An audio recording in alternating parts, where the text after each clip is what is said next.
কবিগুরু রবীন্দ্রনাথ ঠাকুরের অপযশ। বাছারে, তোর চোখে কেন জল? কে তোরা যে কি বলেছে আমায় খুলে বল। লিখতে গিয়ে হাতে মুখে মেখেছো সব কালি, নোংরা বলে তাই দিয়েছে গালি। ছি ছি, উচিটা কি? পুণ্য শশী মাখে মশি, নোংরা বলুক দেখি। বাছারে, তোর সবাই ধরে দোষ, আমি দেখি সকল তাতে এদের অসন্তোষ। খেলতে গিয়ে কাপড়খানা ছিঁড়ে ফুড়ে এলে, তাই কি বলে লক্ষ্মী ছাড়া ছেলে। ছি ছি, কেমন ধারা?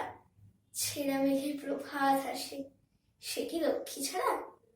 কান দিও না তোমায় কে কি বলে, তোমার নামে অপবাদ যে ক্রমেই বেড়ে চলে। মিষ্টি তুমি ভালোবাসো, তাই কি ঘরে পরে লোভী বলে তোমার নিন্দা করে। ছি ছি, হবে কি? তোমায় যারা ভালোবাসে তারা তবে কি? ধন্যবাদ।